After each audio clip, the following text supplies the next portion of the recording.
Greetings, everybody. David Avacado Wolfe here. I've got an interesting guest today, and this man has made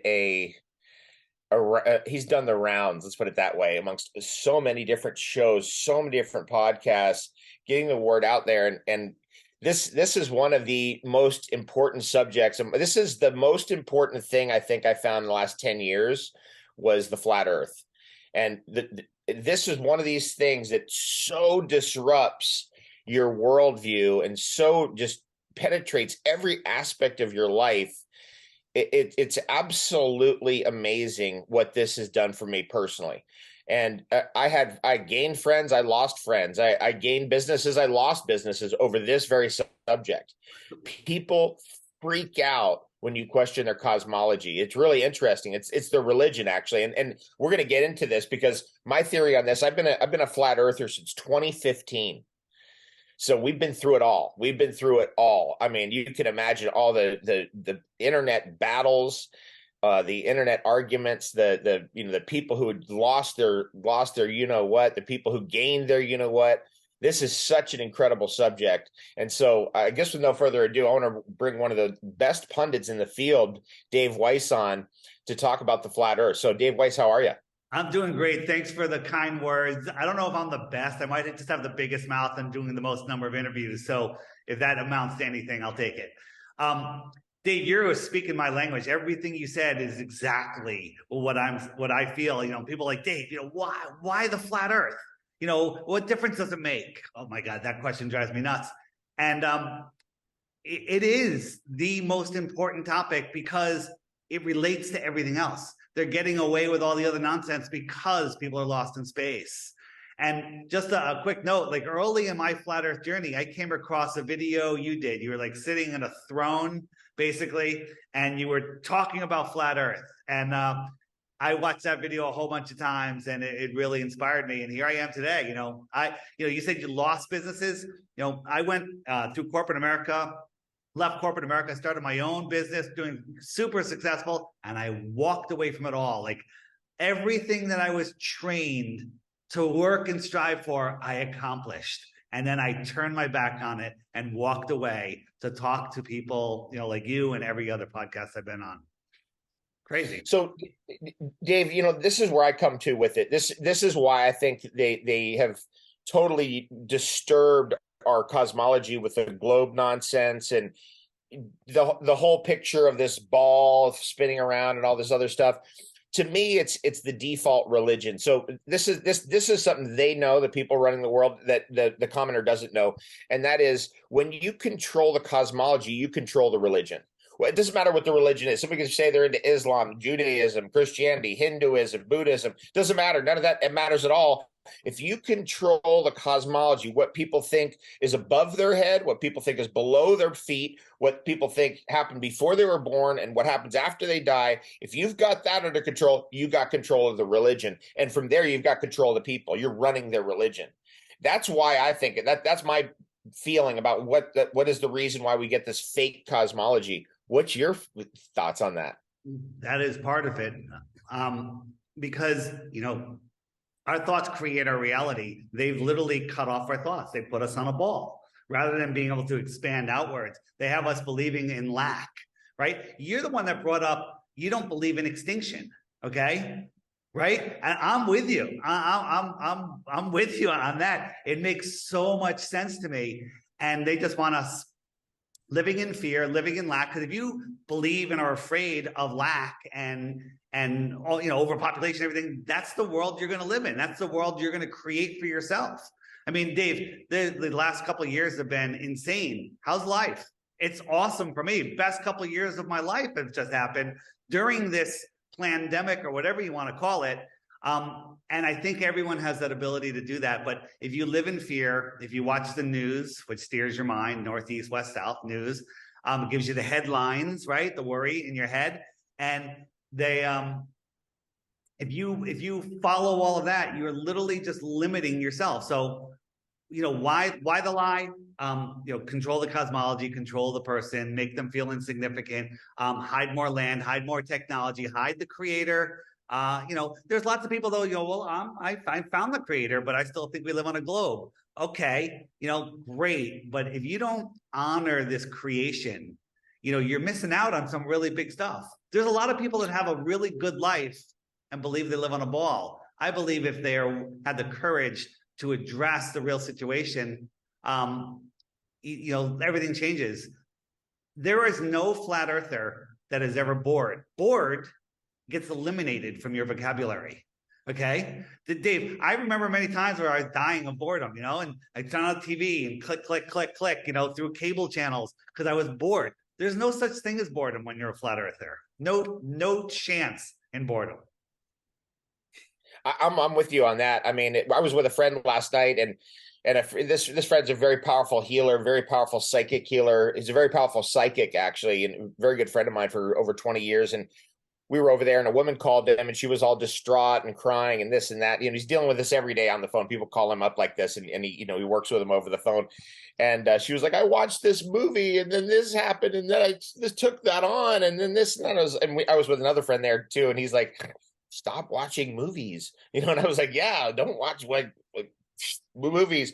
There's so much more fun happening in real life when you become a flat earther, because you are plunged into the mystery of the whole thing. Now, the main thing that people say to me is, well, how do you know it's flat? This happened. I did a talk the other day here in Hawaii, and most of the people now are open to it. By the way, it's flipped completely around. Usually there's like one person in the audience now who's like, well, no, NASA and this and that, and where the rocket's going, and what about the horizon, and all the nonsense that people come up with, which is, I get it. They're programmed. And I was like, look, I'm over here on Kauai. You could look over to Oahu. We can see Oahu on a clear day from here. It's the front mountain range of Oahu from the beach over here at Kapa'a is 70 miles away. The back range is 90 miles away. You can see the whole island all the way down to the beach. Of course, the ocean should appear to bulge up in front of Oahu and by about 3,000 feet. And if you're lucky, you can only see the tippy top mountains above that 3,000-foot bulge. But there is no bulge. None of that's going on. And that's what I'm telling this guy. I'm like, look, dude, like, please, the fake space program, you didn't look, like all the bloopers. You never looked at all the bloopers. Like, people come at you with this stuff. They never did a second of looking or research. So those are the things I go to. I go to the fake space program, and I go to the horizon. You can see too far. It doesn't correlate to the curvature equation, which really is actually the one, what is it? 8 miles times the distance in inches squared. 8 inches per mile squared. 8 inches per mile squared. Distance a mile squared. And that is based off of the Pythagorean theorem. The Globers will go, yeah, but after 2,000 miles, it turns into a parabola. Guess what? You're right, but we're not measuring. It's after 30 miles. Actually, it starts to go haywire. It's actually a sine cosine equation, that they use. Dave, we compared it to the 3, complicated formulas, and up to 1,000 miles, it was off like 0.0 something percent at 1,000 miles, like so insignificant that it's accurate. But we can't see 1,000 miles through this atmosphere. And here's the thing. If you want to learn something new, you want to find truth, you have to erase everything you've been told. You have to just clear your head. So clear your head, clean slate, nothing about the world, and you go outside. Everything is stationary. Everything is level. We can see too far. So the default is flat, right? Every explanation for a flat earther is, well, it's because the earth is flat. That's why this and that. But the Glober's like, well, the temperature and the refraction and this and that, and they just make up stuff, right? For gravity, example, gravity versus density.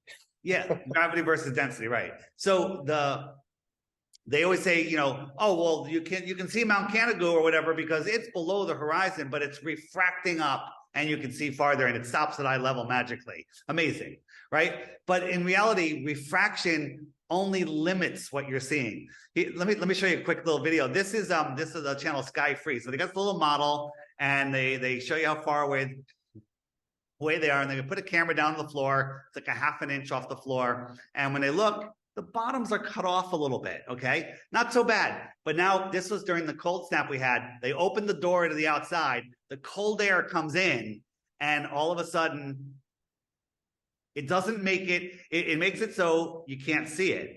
Okay, this is just cold air coming in on their living room on a perfectly flat floor. So Glober would say, well, it's over the curve. They lift the camera up, you can see it, and then they'll bring the camera down again, and it goes away. Well, Glober says you lift the camera up, you're seeing over the curve. No, this is what you're seing, right? A snake on the floor can't see as far as a 6 foot tall person looking across that flat floor, right? And so they just have to go to these lengths to lie. It's mind blowing to me. Mind blowing. What's your strongest argument you've found? I mean, one that comes up a lot is water seeks its own level. There's no way the oceans are hanging onto a ball on some curved surface. If I fill this up with water, it's going to be level. That's one of the stronger arguments. You can see too far is another strong argument.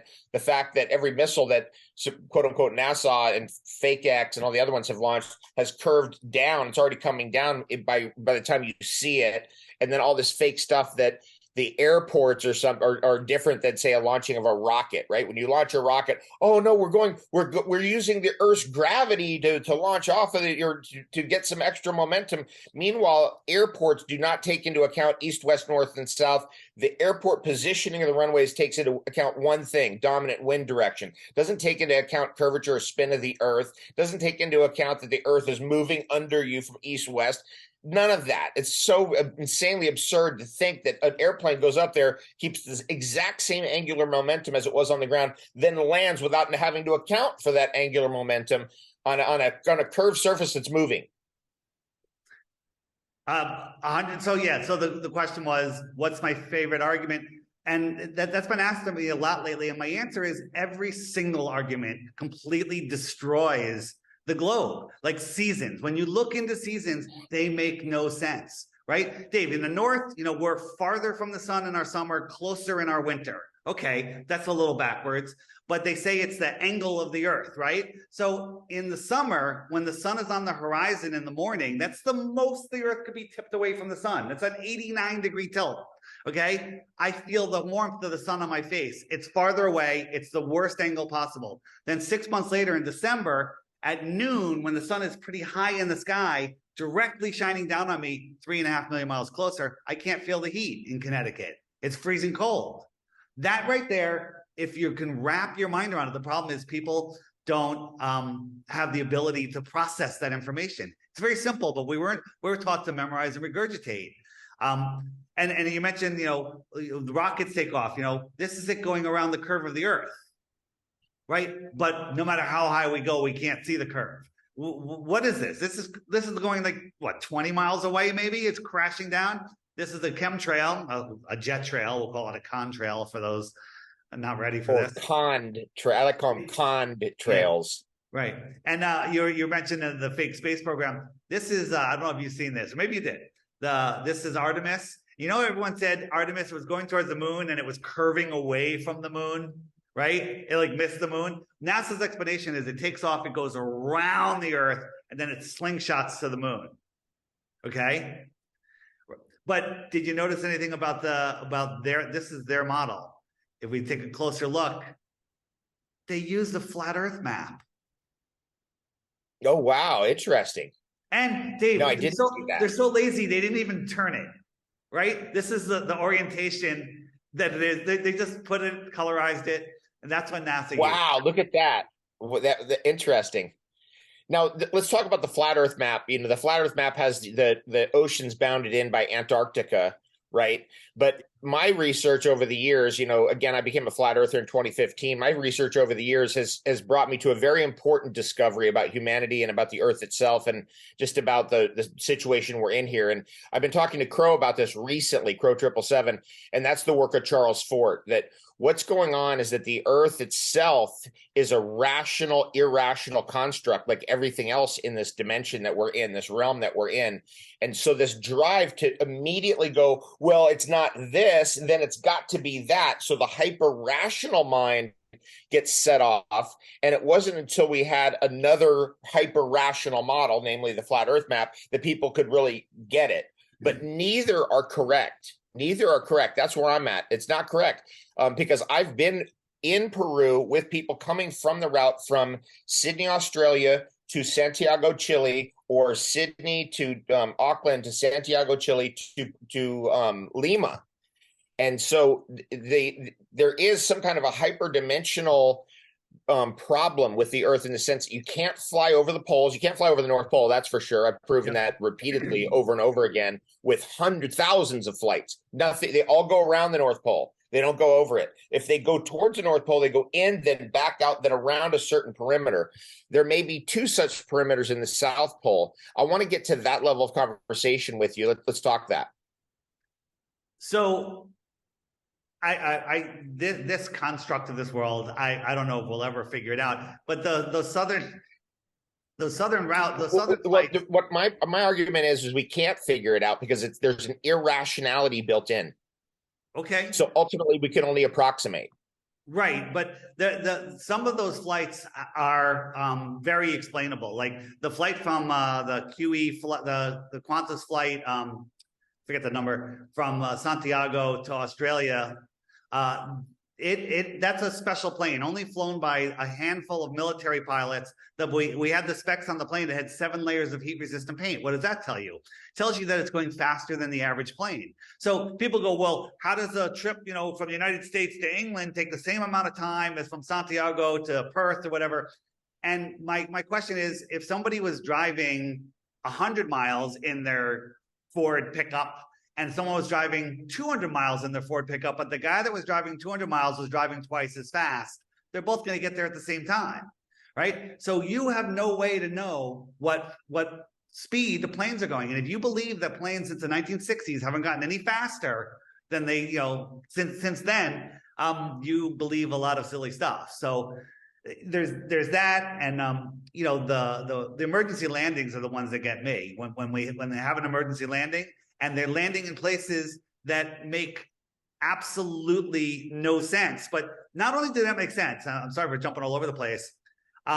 They land in an incredible amount of time. Example, this one here, it landed in Seattle. Okay, Seattle, it's like 1,000 miles out of the way, and they got there in no time. Okay, emergency, land in Seattle. How did they get to Seattle? Well, because Seattle was right there on their flight route, right? Tons of stuff like this. This was let me show you the one that the recent one. You've probably seen a lot of these. Is I don't know if you've seen this one. Did you see this one? This was from Hong Kong. They're going to the UK. 12-hour flight, and it emergency landed in Germany. Okay, but what happened here? So 4 hours into the flight, families traveling together, little kids, father, mother dies suddenly. Damn, dead in her seat. Can't revive her. She's dead. They flew for 8 more hours without landing. That's berserk. Could you imagine a little kid sitting next to their dead mother for 8 hours? I make the joke, nothing's funny about this. Could you imagine sitting next to your mother for 8 hours? Okay, on an airplane. Okay, so but look what happened. The real route is here. Boom.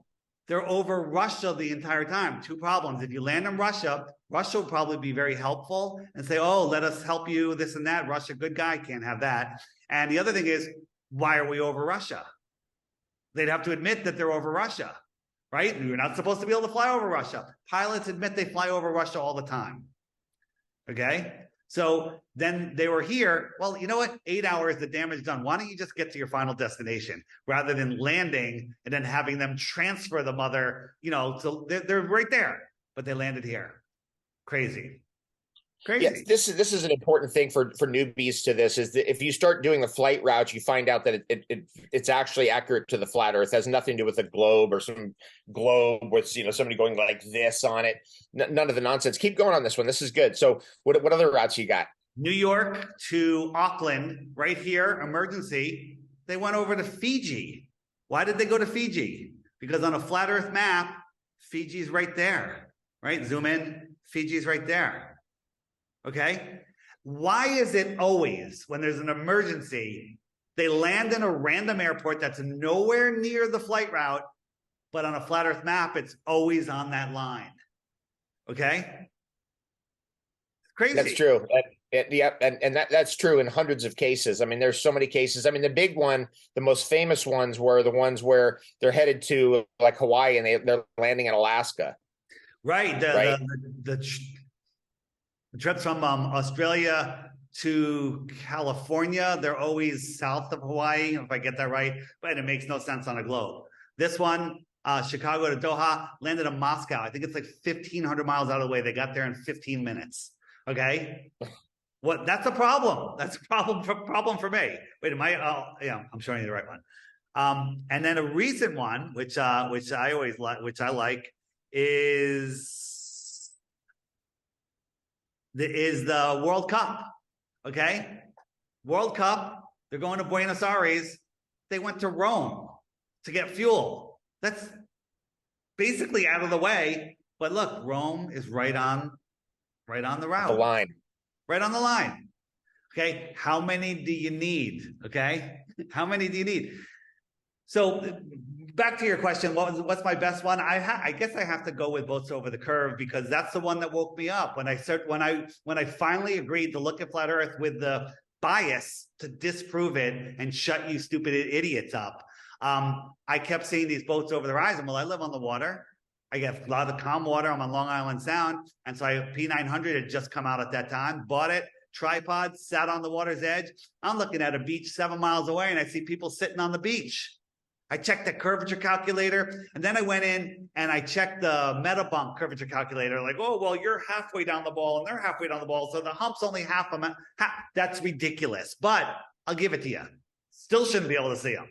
Okay. That was similar for me. I was in Miami, and there was a landing, a footing for a bridge. It was 9 miles away. I could see on my phone it was 9 miles away, and you could see it all the way down to the water. It should have been obscured by about 6 feet, something of that nature, 81 inches, something of that nature. And it wasn't obscured at all. And so I started going, oh, wait, what? Now, so this whole thing that the horizon itself is an artifact of our eye. It's created by the focal point of our eye is a really important one. So what they've got, so just so everyone is clear about this and about the deception of this and about the harmonic deception of it all, is the evidence is right in front of you, always has been your whole life. It's right there. You have to be constantly brainwashed not to see what's right in front of your face. And the thing that's in front of your face, this horizon line, is the distance you can see. That's your focal point. And in some situations, you can see further. In the Arctic, by the way, under very, like the Arctic in like March, April, May, when there's no particulate in the atmosphere, many Icelanders have reported to me from Belungarvik, Iceland, you can see all the way, and you can see Greenland. It's 100 miles away at least. It's more than that, actually. I think it's 140 miles away. Yeah, and the thing is, on a ball, there is a physical horizon. If we lived on a ball, boats would disappear from the bottom up. Yes. But if we can't live on a ball. But so on a ball, 24,901 miles around, there's that curvature. And at 3 miles, there's a 6-foot drop. So that means if I'm standing at the edge of calm water, I shouldn't be able to see the surface of the water beyond 3 miles because it's below the curve. And as it goes farther away, it's getting steeper and steeper and going away. But we can see much farther than that. Now, there could be a day where the atmosphere, fog, pollution, whatever, I can't see as far. I can only see 2 miles. Okay. Well, that's atmospheric conditions, right? But let's say driest, clearest day ever, beyond even physical possibility. It doesn't matter. You can only see 3 miles because there's a physical ball in the way. Get rid of all of the atmosphere. It doesn't matter. You can't see past a physical curve, but we never have that. We have this optical curve. And one of the arguments, and let me throw this one at you. It's a little bit of an explanation, but it's not too long. Is people, how we zoom in boats and we bring them back, right? Let me pull that up real quick for those. Yeah, just check this out, everybody. If you've never seen this, if some boat goes over the curve of the Earth, nonsense, and you put a telescope on it, they're suddenly not over the curve anymore. Yeah. I mean, that proves it right there. You don't see any boat here. So what we're doing is we're increasing our angular size, and as we increase the angular size, all of a sudden you go, oh look, there's a boat. There it is. So I'll zoom all the way into this boat. Notice the side of the boat, right? You got the people up here. And as we zoom out, these little waves in the foreground, the boat gets so small, it gets hidden behind them. And you think it's over the curve, but it can't be over a curve because I don't see over a curve. I see in a straight line. Okay. And so that's what got me. I zoomed in on things. I'm like, whoa, I went to the beach. I'm like, oh, I wish there was a boat out there. I could figure out where it is. And I zoomed in. I'm like, oh, there are boats out there, right? You just can't see them. right? So this is the angular resolution limits of our eyes. So let me just you're saying these stars that are trillions of light years away, that we could see them and they're trillions of light years away. I mean, that's what they've got people believing, bro. They Dave, got people believing that they're seeing things that are trillions of miles, or even more ridiculous, trillions of light years away, and the light's reaching us and all this nonsense. Dave, It's so bad, man. What do we do? Let's get into that one. But let me show you this. But you're saying so many things that I want to comment on, and now I spaced out. But that's all right. We'll go with this. All right. So you zoom in, and you know the sky and the ground. You're a terrestrial observer. I'm turning into a cyborg here. And as just everything comes together, and that's the limit of your vision right there. Right. If I zoom in, I can zoom in and make this bigger, and I can see what's sitting on the surface, a boat, right? But it's merged into the horizon, and I can zoom in because I'm a terrestrial viewer looking at a terrestrial object. So the Globers love to say, well, when the sun sets, why don't you zoom that back in? It's because it's behind something, right? So here's an orthographic view, which nobody ever sees themselves. You can take a picture of a side view, but you can never have a side view. You can't see the side of your own face, okay? So here's our observer, here's the cloud deck, the atmosphere deck, and here's the sun, a celestial object, a terrestrial object, a terrestrial object, a terrestrial viewer, okay? And so when we switch over to the viewer, the atmosphere wedges together. I have a couple little waves here, right? And let's go one further. And this is his line of view. It's getting wedged in here, right? And if we look at his line of view, I can zoom in and see this boat here, but a little farther. But when I'm trying to look at the sun, I have solid cloud. I can't see through it. So the sun goes behind these clouds because it's on a layer above it. So it's hard for people to wrap their minds around, but the sun will disappear behind, because remember, the viewer's underneath here. Like if you have candy cotton clouds in the sky, you can see the blue sky between them. But as you look into the distance, they all come together and they block out the whole sky, right? So you can't render it, basically. You can't render the object into your vision field because it crunches down behind everything. It's blocked. It's just blocked by that layer. It's above that layer, okay? It's above that layer here. Let me show you another view. This will help people. I think. Where is it? Personally, where I got to with this kind of stuff is that because of the rational, irrational nature of everything. Again, referencing Charles Fort and his books, New Lands, his books, Wild Talents, his books, The Book of the Damned, and his book Low. Those 4 books. What his position is on all of this is that we live in a rational and irrational construct. And therefore, when you're trying to take what seemingly is the rotundity of the heavens, the dome-like nature of the heavens, and the flatness of the earth due to the irrational number pi, you can't jibe those together. They can't be fitted together and ultimately into a rational scheme. See, the Western scientism mind goes, it's got to be rational. We got to explain everything rationally. And then immediately that disturbs the ability to comprehend the whole thing, which is it's a rational, irrational construct, and it can't be jibed together ultimately. That's where I got to with it all. That makes a lot of sense to me.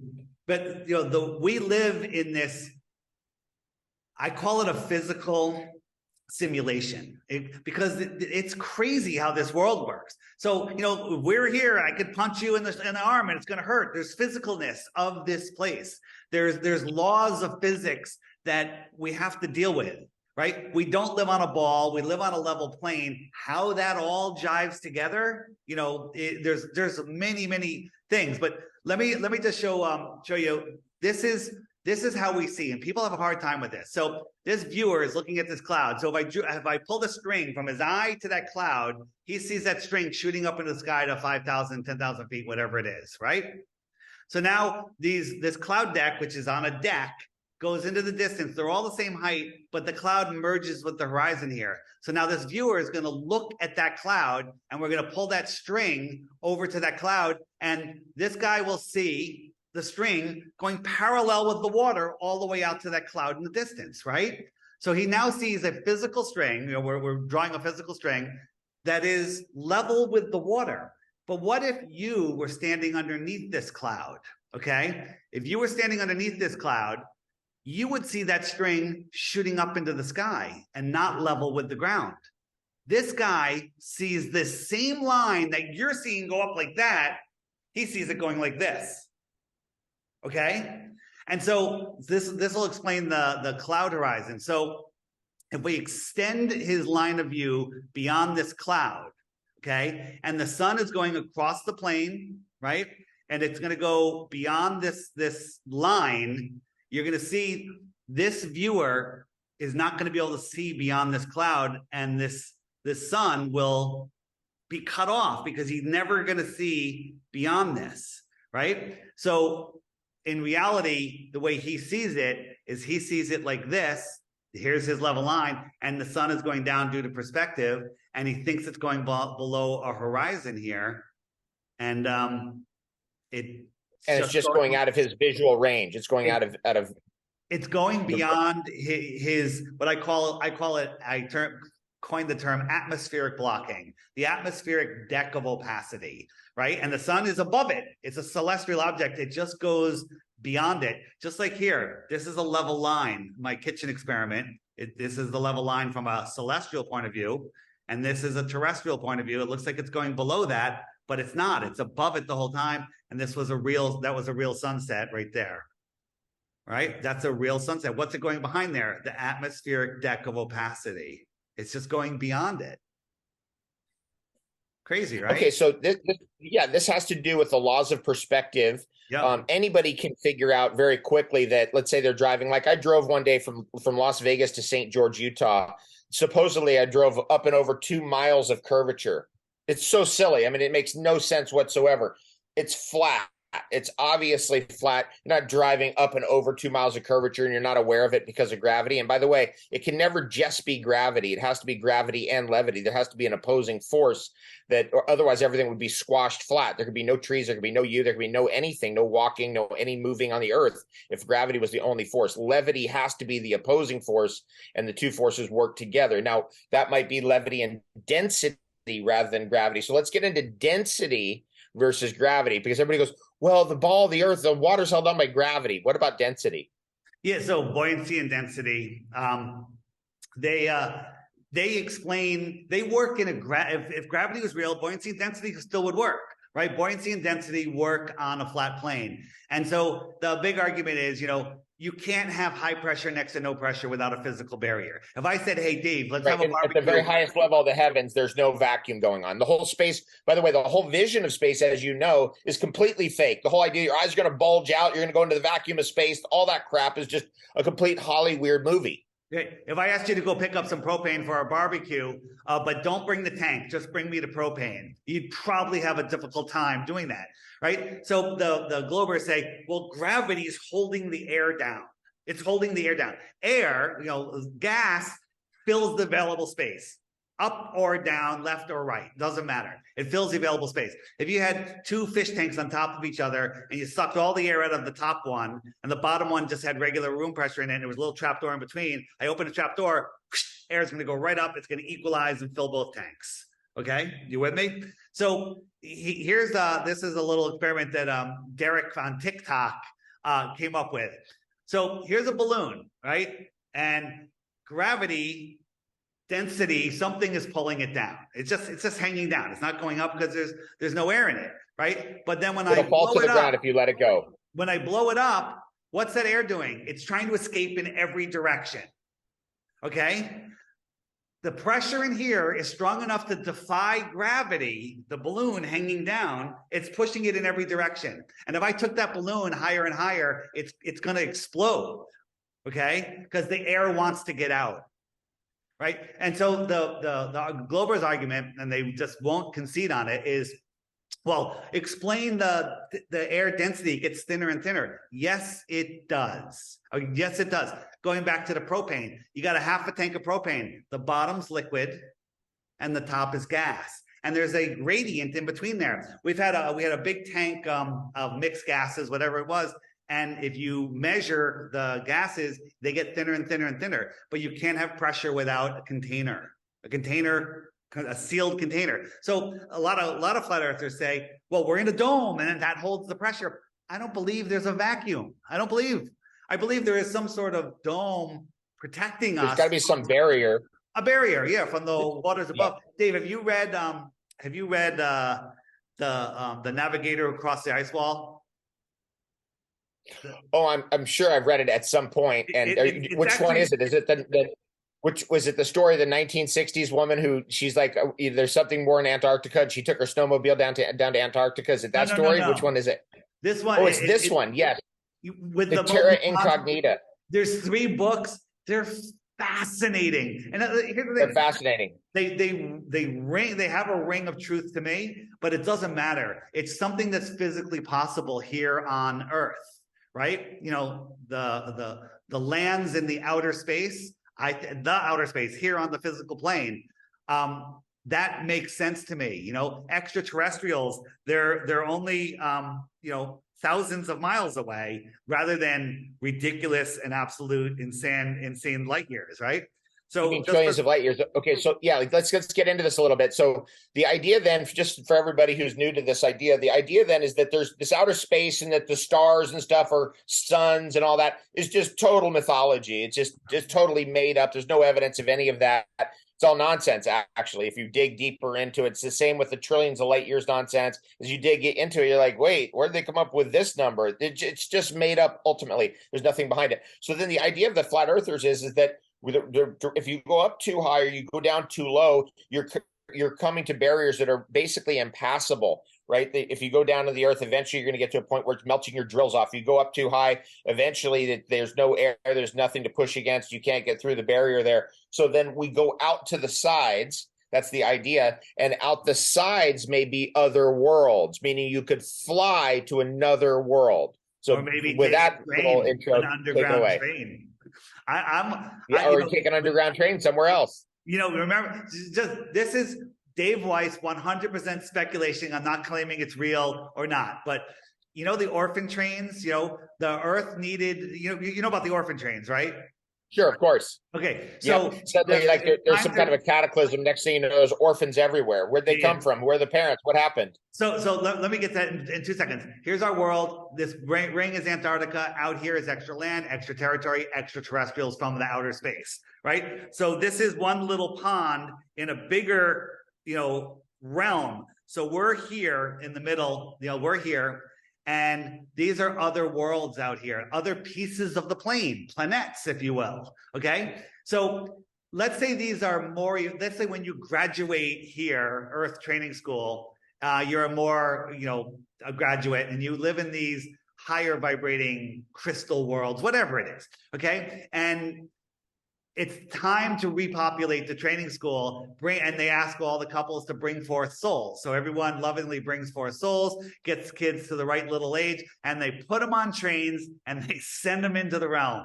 Okay? I mean, and it's an honor. Like, oh my God, I'm sending my kid to the greatest, my soul, this kid, not like, oh my God, I'm letting my kid go. They look at it completely differently. And we're here training souls, sending them. How would we ever know? Look at Disneyland. Disneyland has it's set up like the flat earth and everything's underground. Okay. There's so many things. Again, I'm not claiming there's more land. I'm not claiming that orphans are coming from other worlds. I'm not claiming anything. I'm just saying these things are possible and we want the right to explore. We want the right to explore. Right. We want giant airships back, right? There was airships everywhere. But they demonize that with the Hindenburg. NASA controls all the helium. Hydrogen's too dangerous, because of the hydrogen bomb doesn't exist. Crazy. So they've got us on the wrong technology, and it's a military psyop, obviously, which is the satellite crap. Like, it's really high altitude drone balloons. It's always been high altitude drone balloons all along. That's why we had the Hindenburg to get us off the balloon idea. You don't do anything with balloons. That's very dangerous. Look at Hindenburg. And then they get us into airplanes, right? And and missiles and rockets. So they pushed that crap instead of what the real technology is, which is the balloon technology. Now I know Dave Weiss, and by the way, I'll leave all your information, flatearthdave.com. Check him out. And by the way, check out his app. He's got a cool app for your phone. It's like a flat earth app, and it's constantly giving you all kinds of interesting videos and all kinds of interesting insights. And it's really a fun app to use. So I highly recommend it. Now, what I was getting at, where I'm driving at, is that with the, like when you start to really take this apart, you start to go, okay, the satellite is just a high altitude drone balloon. We know for sure in Houston, I've been living in Houston, and I know people in the aerospace industry, the demand for helium has gone vertical by FakeX, by NASA, and by, is it Blue Ocean or Blue Origin? What's the one? Jeff Bezos. Blue Origin. Blue Origin, yeah. It's gone vertical. So that means they're putting up huge amounts of strings of high altitude drone balloons, more than has ever existed before. So this satellite goes with its little wings of solar panels is totally fake. It's a complete psyop, and it's got you on the wrong military theory. So if you're facing off against their military, right, the cabal's military, the NATO military, and you think you got satellites up there with these two little wings that are actually solar panels, it's completely absurd. And so let's look at a video of what a real satellite is. Here we go. Yeah, so NASA admits they have tens of thousands of these things. And now NASA's stepping back, and they're like, hey, it might be cheaper to put satellites on balloons and launch them into space, right? And that's what they used to admit. Then they came up with space. Absolute and total nonsense. So there's just one satellite, and there's crashing. They crash all over the place, and then they quickly get picked up. Here is, oh, that's not the satellite crash. I thought I had a crash one. Here's another launch, but they launch these things all over the place. They're crashing all over the world. They've even been filmed crossing the moon. That's right, crossing in front of the moon. And by the way, people ask me like, well, then what's the moon then? What do you think the moon is? And it's like, the moon is a light in the sky. It's a spiritual light. It's a deity of sorts, but it's not. It has no mass. If it had mass, it would fall down, right? So a big thing that I tell people, Dave Weiss, is that what they've done through their Hollyweird and basically through the scientism programming is they've convinced people that what goes up doesn't come down. Think of how crazy that is. If I take this and I throw it up, it's coming down. Think of how crazy it is to convince people that they're able to put something up in the air that doesn't come down. Dave, the Earth is spinning 1,000 miles an hour, orbiting 66, speeding up, slowing down, chasing the sun in another curved direction. And all of these satellites just follow in suit perfectly. Let's pretend this is a geostationary satellite. So this one has to follow the spin, whirling, and twirling of the Earth to stay over the same area. Okay? How does that happen? And if you watch a satellite deploy, literally, it's like they throw something out. They're not even up there. It's just like, you can't. How do you stop a satellite from turning? I had where was it? The astronaut was on the fake station, and the astronauts in the International Fake Station, which by the way is loaded with so many bloopers. Everybody, I mean, for those of you who haven't investigated it, I've been on the fake space program for 20 years, and I'm telling you, it's so insanely bad. It's so B-movie. It's so preposterous that they're literally mocking you. They're mocking you. They've made so many mistakes over the years. There's so many bloopers. It just shows you the whole thing's a fraud, that eventually, if you really are, you've got it in you, in your heart to face it, you go and you watch the bloopers, and you have to face that it's all fake and that they're tricking you. And not only is it fake, it's satanic. It's satanic also. Right. There's so many bloopers. On the app, just click the ISS button on the frequently asked question page and just watch all of them. And here's my thing: catch them once. Look, this is supposedly the space shuttle docked to the space station. Okay, this is like a cheap model, like a 12-year-old put together. Okay, and this thing's falling around the Earth at 17,000 miles per hour. Well, that's so meaning the moon is or the sun is rising and setting 17 times every 24 hours. You guys, tell me how absurd that is. You're telling me that they're spinning around the Earth so quick that the sun's coming up, then it's disappearing. That's coming up, that's disappearing 17 times in a day, and that you're not going to get sick or get nauseous from that. Just that only. I mean, it's so stupid. Right. And think about this, your inner ear is trying to keep everything level. If you're floating and flipping around, you're not gonna survive. I don't think humans can survive like that. I remember when I was a kid, they were doing test flights, how high a pilot could get in the 60s. Okay. And the pilots were being interviewed and they're like, I passed out. I could see through my eyes. I couldn't think, and I think because they're too far away from this living world, we're part of this living system. And when you separate from it, you disconnect from your consciousness. Dave, the one thing. Yeah, I agree with that. That there's okay, that's important to understand. We're now learning, the flat earthers of the world have basically stripped down and eradicated the entire fraud of the fake space program and this fake satellite program and everything else that's going on. Look at that. The toilet, how the toilet supposedly works in the International Fake Station. So wait a minute. This toilet's been up there for 10 years or longer now. And try doing this on Earth where you have gravity helping your crap go in the right direction, right? This is the ultimate proof right here. Okay. This girl goes in there. Go for it, dude. Tell us. Guys and girls pee in this thing. Okay, big deal. Okay. But they're pooping into this thing, which has like a bag liner in it. And there's a stick you push the poop in with, right? Right. And look, she's putting her hands on this thing. I wouldn't touch that thing with rubber gloves. Right? She's showing you how it works. And there's another video on my channel, DITRH, right here, DITRH. I have one that's called I Have to Go to the Bathroom. It's also on the app under the ISS button. And this guy's interview showing it is disgusting. You watch it, and if you have any way of rationally thinking, the bathroom disproves space completely. Right? She's touching the inside of this thing. People are pooping in this little hole, right? There's only one friggin' bathroom. Okay. And there's like a whole bunch of poops in here in bags that you push down with a stick. I'm gonna throw up just talking about it. Look, there's a little bag. So beyond. Oh no, then it all ends up in bags like that, I assume. Oh, that's man. The poop bag. And think about this, Dave. You eat food, it sits in your stomach, you have all the bile sitting on the bottom of your stomach. Where's the bile in space? Talk about acid reflux. Okay. There's no way that you could ever survive. And look at her. Like, I'm expecting her to lick her fingers next. It's disgusting. It's so disgusting. Dave Weiss, as far as my research is concerned and what I've dug into is the weightlessness concept of outer space was invented by Jules Verne back in the 1890s in one of his books.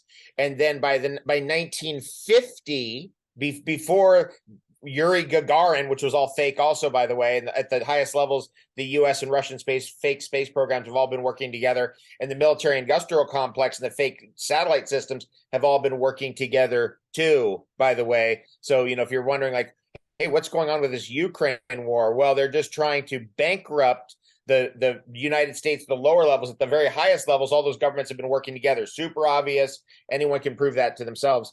But this idea that at the very highest level, of the fakery and the collusion that's going on, it's been a World War II, post World War II thing. But in 1950, there was a movie called, I think it was called Journey to the Moon, and they had weightlessness in that film in 1950. How did they know that? I mean, see, they had a plan in advance. They're like, okay, we're going to take Jules Verne's idea, and then we're going to make this, something different about being in space. Oh yeah, we'll be weightless. We'll be falling. They came up with all this stuff, like Hollywood producers come up with it, and then foisted it upon the world. And now, because we have a higher level of technology and insight, we found out it's all fake. Yeah, and programming in 1927, they came out with the spinning globe, and then when NASA launched, oh look, it matched Universal perfectly. It just they were that good. So this is Globers, whenever we find a glitch or something, they're like, oh, your cosmic rays is screwing up. Yeah, cosmic rays cut this out. This is showing you that there's layers. This is a screw up. Now, Dave, I go back and forth. I'm curious on your opinion. Are they just that bad, that lazy, that stupid, or are they testing us? Are they doing this on purpose? Are they doing this to They're doing it, in my opinion, they're doing it on purpose. They're mocking us. They're like, look how stupid these people are. Look how stupid this is. Like Yeah, they've got it. It's so B movie. There's so many mistakes, thousands of mistakes in the right. history of the fake space program, and it's gotten worse over the years. That at this point, it's just pure mockery. They're just purely laughing at us. Like, look at these people will believe anything. Right. This one, she turned the wrong color all of a sudden. Everything inverted. I mean, and there's these weird lines on here. Here's the thing: you only need one of these, just one, to prove that it's nonsense. But you know, they're the anti-flat earthers out there, the ones that Google pushes. There's no waking them up because they're either paid or possessed. Some of them are paid.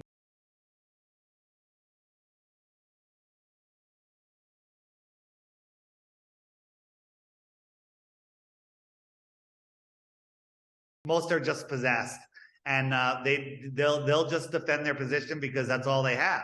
This guy is always playing with a wire, and watch, it goes right through his wrist. The wire goes right through his wrist. All right, I think it gets a little closer. Give it a second. Let's see. Right, look at it, going right through his hand. Man.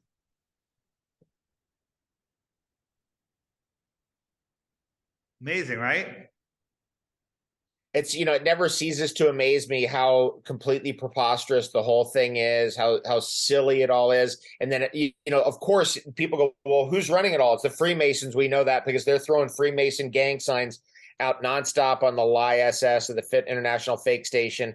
So it's definitely a Freemasonic cult move for sure. At the highest levels of Freemasonry, that's been toppled by satanic forces in Europe as early as the late 1700s. And in the 1800s, they basically captured pretty much the rest of the world. So that's how they're able to foist through their networks this kind of fraud. So Freemasonry at the very top is controlled by the devil himself. And that's been proven repeatedly over and over again. Or, another way of looking at it is the higher mind of evil or the Ahrimanic deception or however you want to look at it. But these people are knowingly, and this is important to comprehend. That's why it's important to say, get your app and watch this stuff, because what you're seeing is you're seeing them knowingly deceiving you, right? In the Bible, it says the deceivers, right? This is supposedly the space. Look, it gets caught in the window. Dave. So it went into the window there. There's the little rim of the window. Okay, got it. And look at this. You show this to people, they're like, that's not real. I'm like, well, yeah, it's not real, but it is really from NASA. Amazing. It's nonstop, right? And check this one out. So you got a physical rod that goes outside. So you have O-rings keeping the air in, and she's turning it. Is she looking at this or is she looking at a monitor? That's a video, and it's not even timed.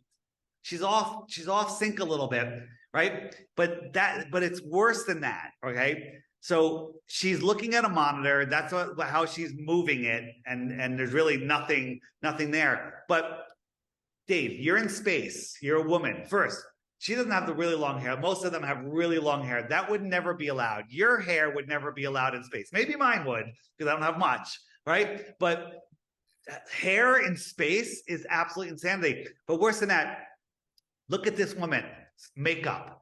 This is heavy makeup. How do you put makeup on in space? Okay. It's so beyond. It's beyond the beyond, bro. Yeah. Wow. That is a makeup job. Okay. You would be Dave, after a 12-hour flight, how you feeling? Right? She's up here for a year. And then the sun's coming up and setting 17 times every 24 hours. They're supposedly going 17,250 miles per hour, which is at least 10 times faster than a bullet.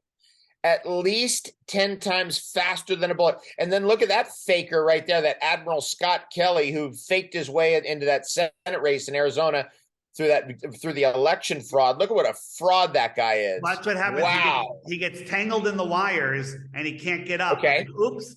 He's tangled in the wires, and the guy in the red is going to go hit the reset switch in a second. You'll see him, Okay. and it will reset. And on the video where you can actually hear it again on the ISS button on the app, he's stuck, and they're scrambling to get him untangled. And this guy here is going to reach over here and pull a switch, and then everything gets untangled. Crazy. Look at this. Yeah. Look at how demonic these people are. Look at how like sold out their soul is. They're hollowed out through the middle. They're parading people on, who are supposedly astronauts. I mean, I remember seeing one guy and I'm like, this guy's like a gay prostitute from San Francisco. This is no actor, not. Look at that wire. You can see the wire moving. Yep.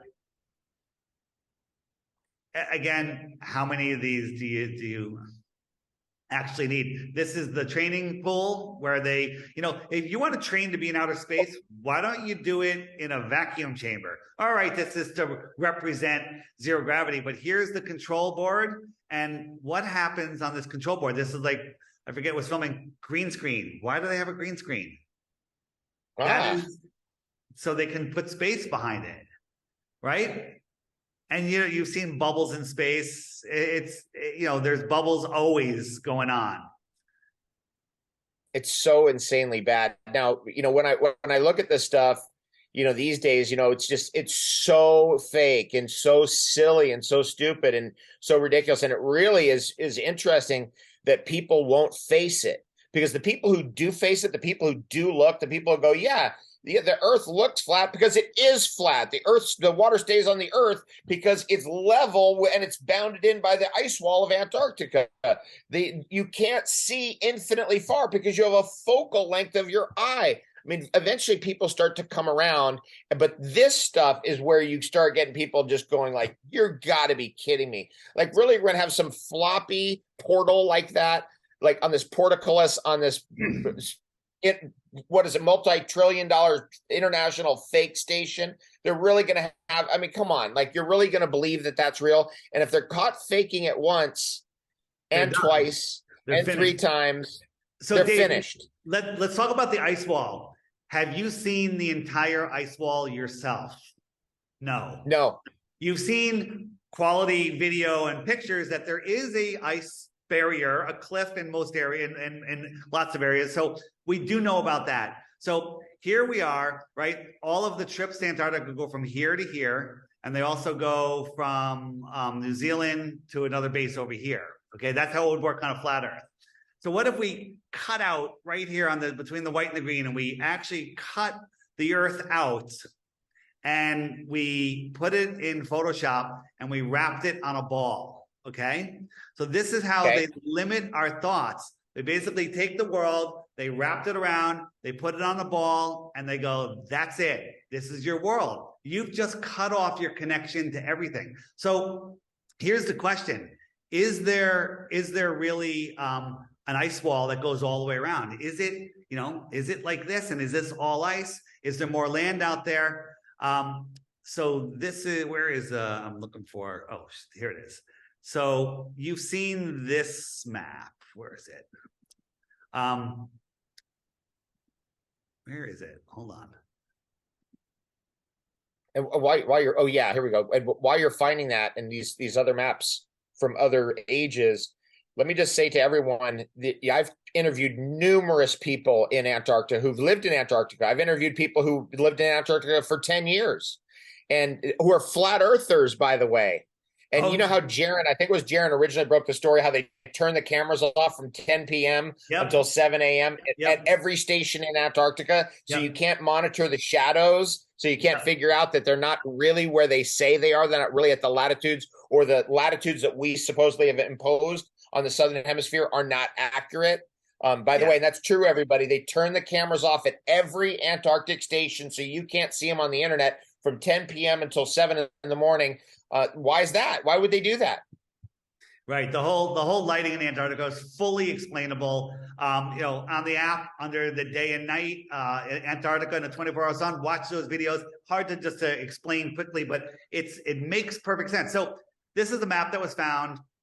and a Buddhist temple, and you've got all these other lands. So what if, Dave, what if this is what they tell us Antarctica is, and they just take us here, we land in the middle here. If you landed in the middle here, you don't know where you landed. This is bigger than the United States, Canada, and Mexico combined, okay? So you land there, you could like, okay, that's Antarctica, right? And let's say it's frozen, you know, just this side of it sticking out of the ice, okay? Interesting, right? And over here, they maybe go out to another island, over another continent over here, right? And so you never see people from this base meeting people from this base in the middle and the South Pole. I'm pointing to the north right there, because it just doesn't happen. So, Dave, what if there was this is anybody could look this up, and I don't know if they're still there. A tracking of all the big cargo ships in the world. And you can click on a dot and it tells you where it is, where it's registered, captain's name, all sorts of information. And it looks like we're looking at the bottom of Australia and the bottom of South Africa there, correct? Yeah, correct. And New Zealand. And a giant Antarctica. Weird. But we found a couple ships in a line hundreds of miles within Antarctica. Inside, interesting. It should be land or ice at least. And so we click on them and very little information. 580 meters long. Dave, that's a massive ship, 80 meters wide. Okay, this is a massive, massive, massive cargo ship. And we're like, well, where's it going? Wasn't saying, didn't say it was on it. So we looked it up, and it's from the island of Kiribati. Ever hear of it? No. So let me show you where Kiribati is. Out here in the middle of nowhere, if you zoom in, there's a little coral sand atoll called Kiribati. It's a friggin' sandbar, David. And this ship is registered to this island, okay? This ship is registered to this island. And the Chinese government gave them $10 billion recently. What is going on there? Wow.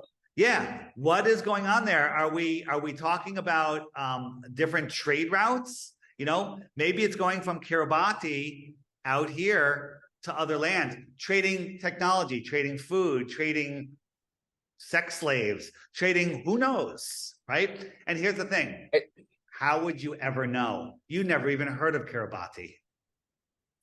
Neither did I. That was good sleuthing. Good job. That was I hadn't heard that one before. That was fantastic. It has crossed my mind that outside of the ice wall and beyond Antarctica, where there's other worlds that are under other suns and other stars, by the way, that's a key idea, is that the range of our dome only goes to a certain distance, and then it gets colder and colder and colder and colder and colder until you start coming under another sun, and then you're on another world that's next to us. And that's the idea there, everybody. Now, let me just throw this out there, is that Antarctica does not allow anybody to cross below the 60th parallel with enough fuel to cross all the way across Antarctica. That's against the Antarctic Treaty. Why would that matter? Why would you want people, if they're coming down there, make sure they have plenty of fuel, they can survive. But no. They're going to make sure you don't have enough fuel to make it across Antarctica, because perhaps when you get to the other side, you might be liberating a native people that have been, who knows, enslaved by the Illuminati and the Cabal. And I am absolutely certain, by the way, Dave Weiss,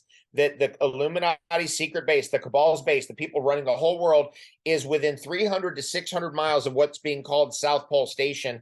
And I know that from tracking the movements of the Queen and all dignitaries going to Antarctica. They go to South Pole Station, then they disappear for 1 to 3 days, then they're back at South Pole Station, then they fly back to McMurdo, then back to Christchurch.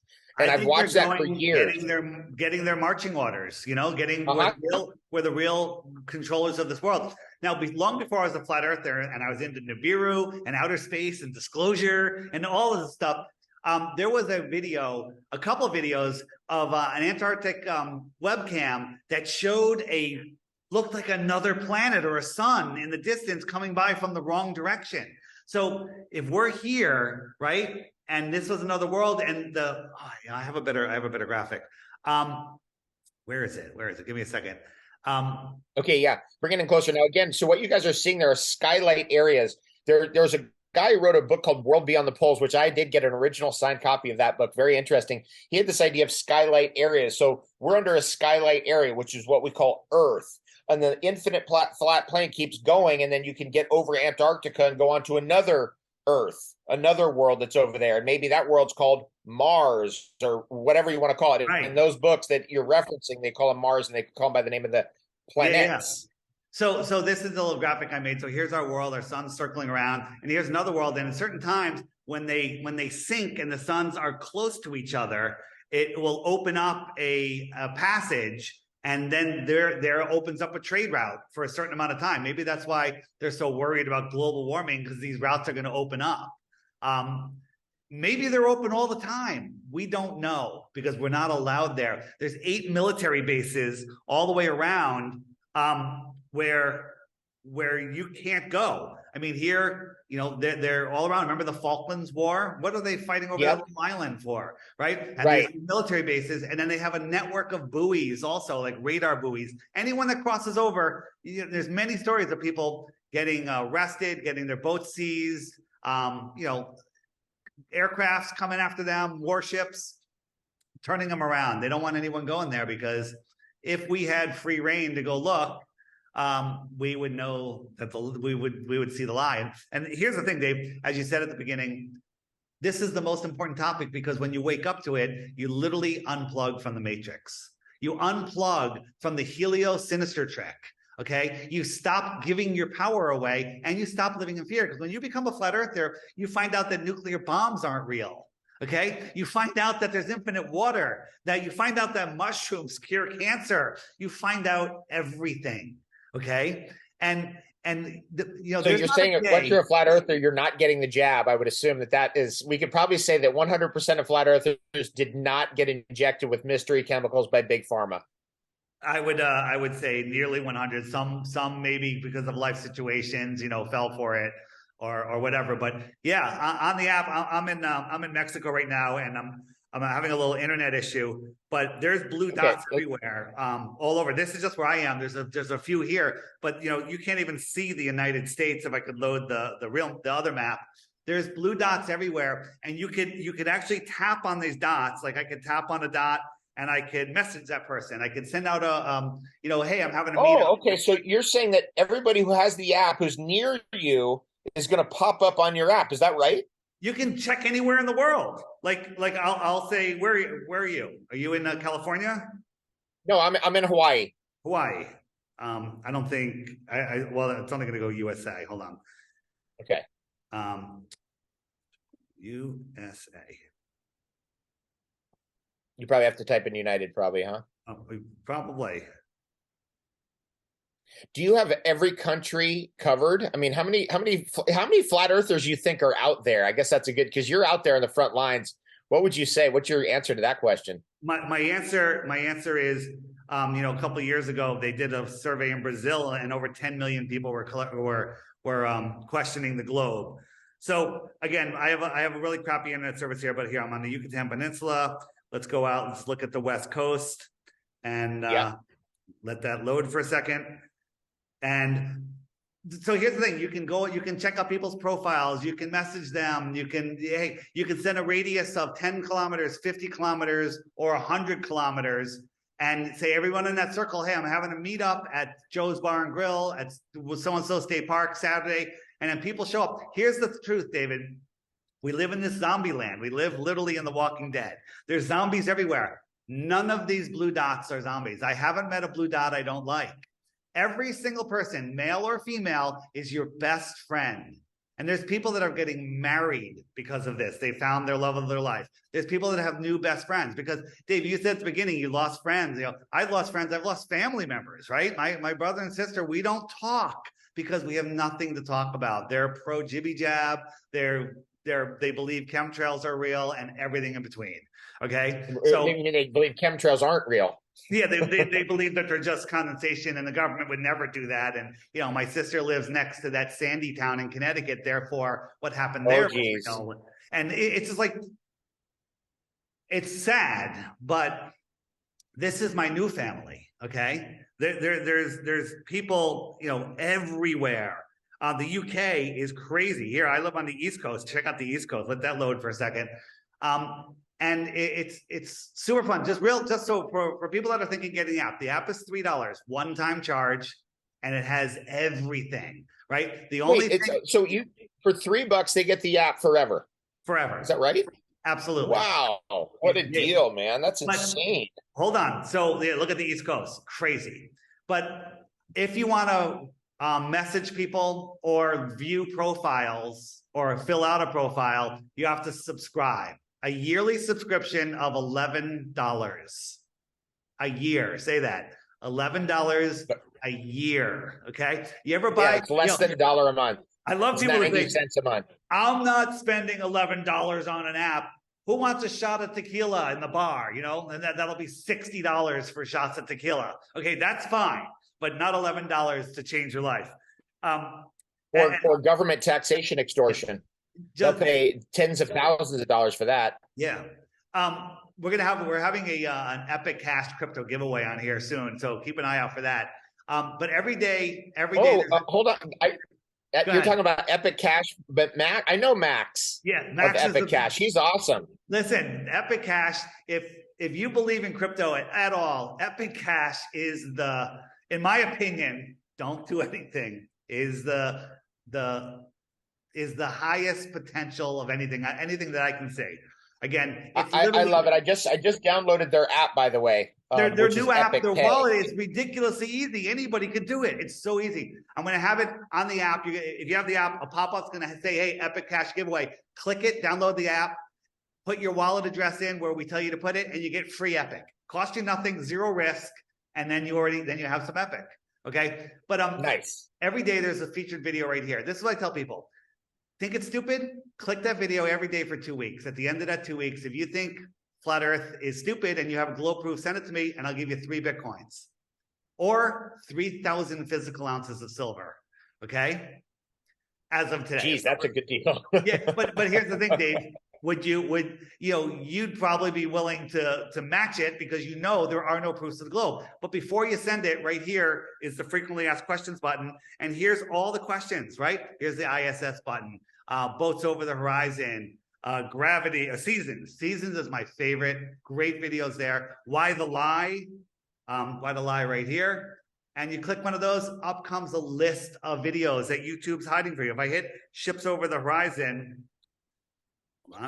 Wait, hold on. Are you suggesting that YouTube has removed videos about the flat Earth because they're interested in the truth? I'm saying that they're not removed. They're still here, but you can't. They're still there. Them. Interesting. You can't find them. Yeah, they do remove them. But that you want to ask me the greatest proof? Google, when you Google like a stranger's guide to flat Earth 21 questions, pretty unique name. It doesn't come up, and all of the Simon Scam Dan, and not a real Professor Dave, and all these other fake. Who's that pedophile weirdo kook? Bill Nye, the science guy. Bill Nye, my the lying God. guy with the bow tie. Yes. Oh God, he reeks of being a sex pervert. By the way, the fact that they're hiding all of this, that should tell you there's a problem right there, right?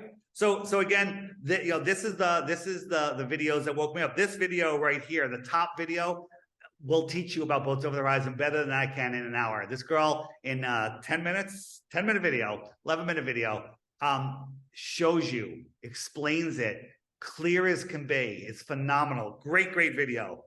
And I mean, it's such a resource, dude. Like this is really developed. The first time I saw your app was 3 years ago or 4 years ago. You've been, how long, when did this first come out? Dave, about 3.5, 4 years ago. And it just basically, it didn't even have the featured video on it. It was just, to show you that the sun goes around. It keeps track of the hours and the days. The moon keeps track of the weeks and the months, right? And the stars keep track of the seasons and the years. Okay, it basically had that. That's so beautiful. Look at that, dude. That is so epic. You've really improved it, Dave. There's so much to this app, and then we have people don't like people like videos and memes, right? And TikTok. Yeah, of course. Right. So here's tons of images that you can use. Like, hey, you want to talk to somebody about Flight Pass? Here are the Flight Pass pictures that I had. Right, the emergency landing. Oh, rad. Right, they're right there at your fingertips. All sorts of stuff. Here, look at these guys. Are they? Is this the one where they're doing the Oh, that's some Freemasonic handshake Yeah. crap.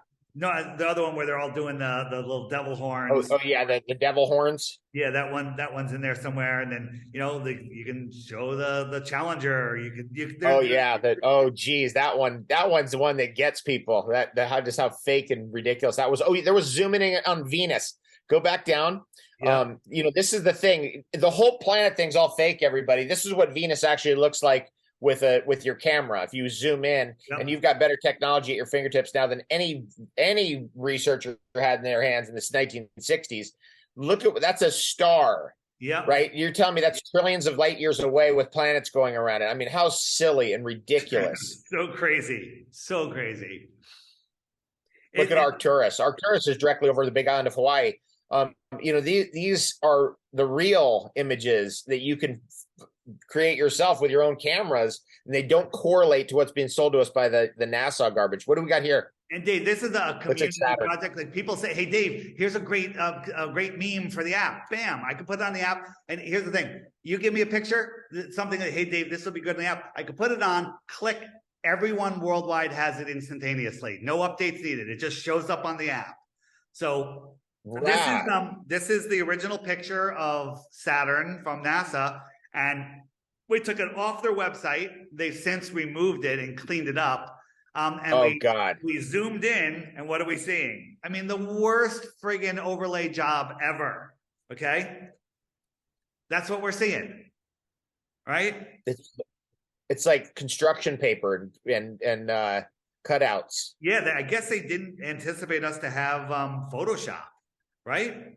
People go, "What about Eratosthenes?" Well, here's a good diagram. Eratosthenes with a small local sun gets the same angled shadow length as a ball would if it had parallel rays. If the sun was supposedly infinitely far away, Right. Eratosthenes is often cited by globe earthers as proof that the world is curved or the Earth is curved, when in reality it just means that the sun's closer and the Earth is flat. Dave, Eratosthenes had to assume parallel light rays because the sun was infinitely far, 93 million miles or whatever. Although no one's ever seen parallel rays, but they have to be parallel. And the other thing is, back in Eratosthenes' days, they believed in a geocentric globe with an infinitely far sun. So how does an infinitely far sun circle? How does it circle around on Earth if we're geocentric, right? I believe Eratosthenes was a real person. I believe the story of Eratosthenes is completely and totally made up. Complete total garbage. Yeah. Well, see, you find that out as you get into this, as you know, Dave Weiss, you get into this deeper and you go, oh, this story is completely fabricated to drive in the scientism narrative. And by the way, that's what the Globe Earth is about.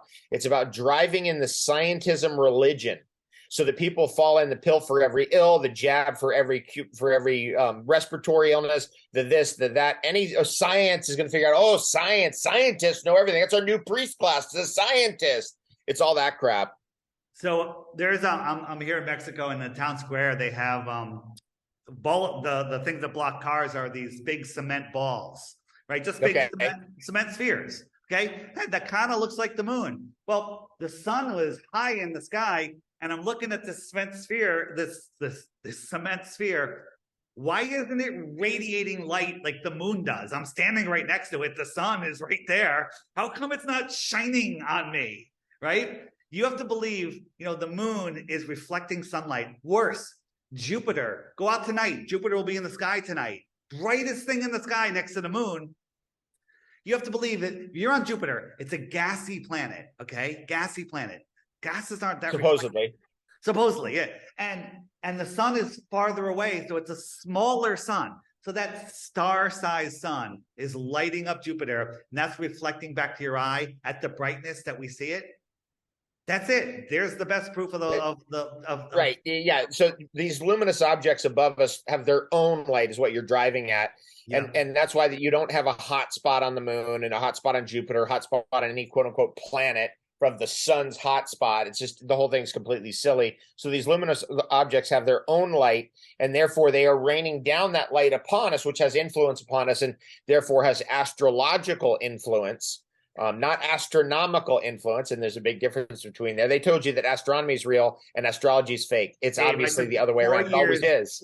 I took 4 years of astronomy in college. I was so good at it. The girls would come and study with me. Astronomy with benefits, okay? Let's just say that. And I was the best at it because I believed it all. But now I look back, I'm like, it's all pseudoscience. And then I would laugh at astrology. Astrology, I'm like, it's so stupid. How can Mars, that it can't even affect our tides, it's 25 million miles away, how's that going to affect me? But in reality, Mars is an energetic living source right here, connected to the Earth in our world. Okay, how could it not affect you? Right? In the app, we have a book. That was so good, dude. That was epic. That's so good. I mean, I just love bringing that. These.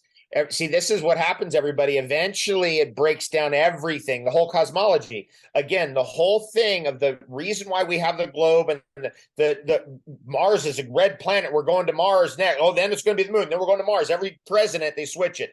Goes from Mars to moon, Mars to moon, Mars to moon, 11 times now at least. At any rate, what it does, it starts to break it all down. You start to go, oh, Mars is close. It's a light in the sky. It's like a deity of sorts. It's raining down certain energies on us. And when it's in opposition, for example, to certain things, it's going to have certain effects. And when it's on the horizon, it's going to have certain effects. And all of that becomes real. And you start to really actually participate in what's really going on here on Earth instead of this scientism crap, which is basically saying, oh, that's a rock out in space 1 trillion miles away or 1 million miles away or 1 billion miles away or whatever the nonsense is. Dave, this is the web button, more resources page. We have these two guys are amazing on TikTok. If you need some short attention span stuff, to share with your TikTok friends, mind-blowing. Caleb right here, killing it, unbelievable.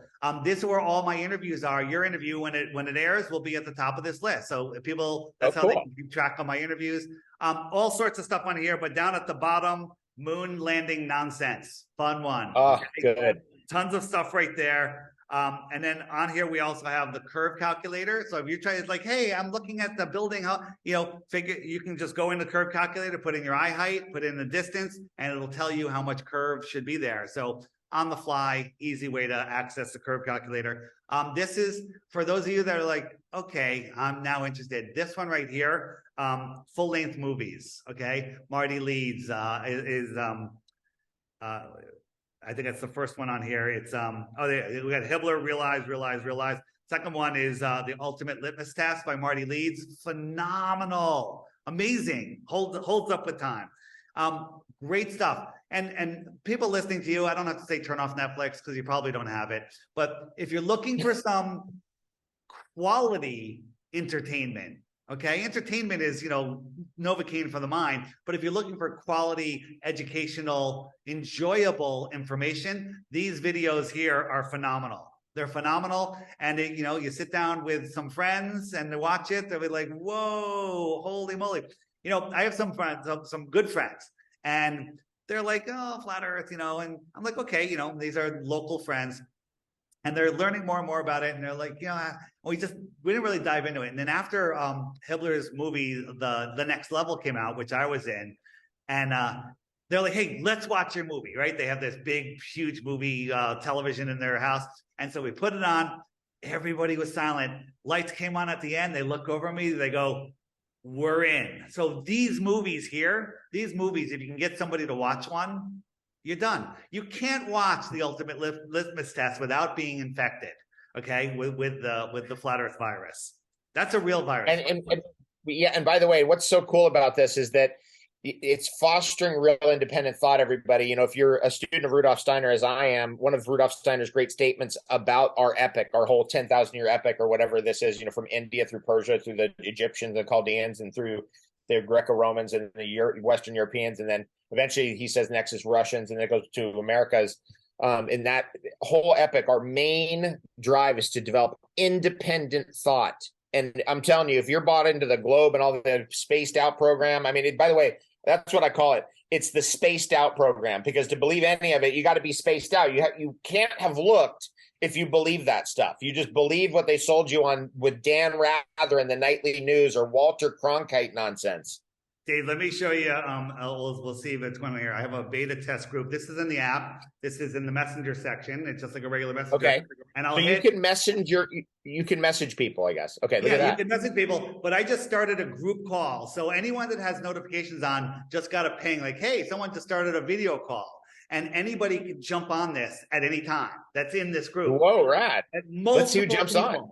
Multiple people can. And so this beta test group, it's got so many members in it that everyone silenced it. So let's see if anyone jumps on. And then you can have these conversations. Like I jumped in this random group one day and there was like 6 guys in there. One guy's from like Ireland, another guy's from Saudi Arabia. A mom and her daughter were driving in their car. They're like, oh, we were just looking, here comes somebody.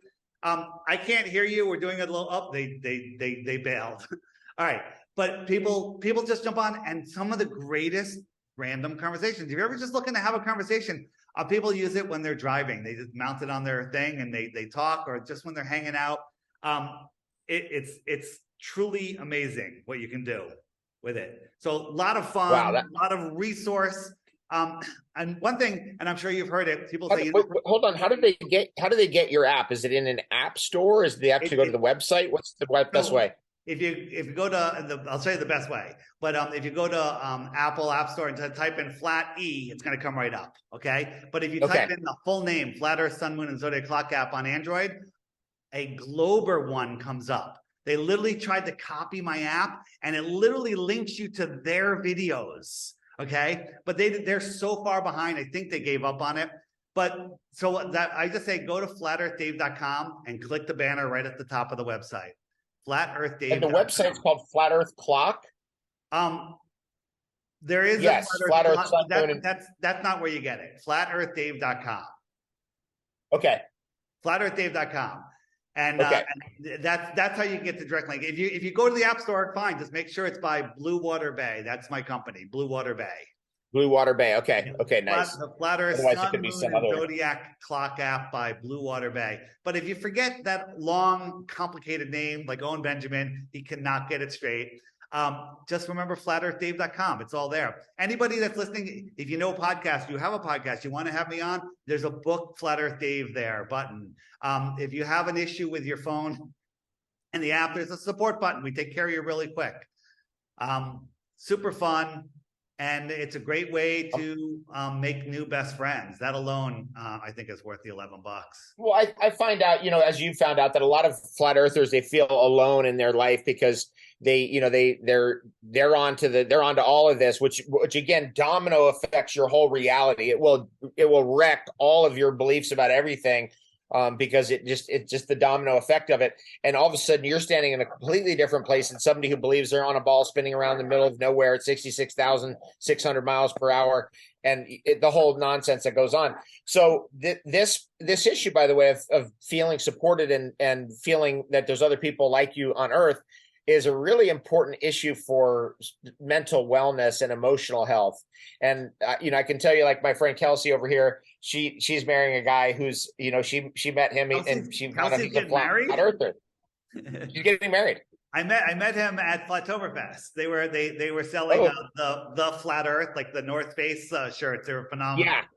I love it. Yes. I'm trying to get them. I want a baseball tee one, which, by the way, look at this one.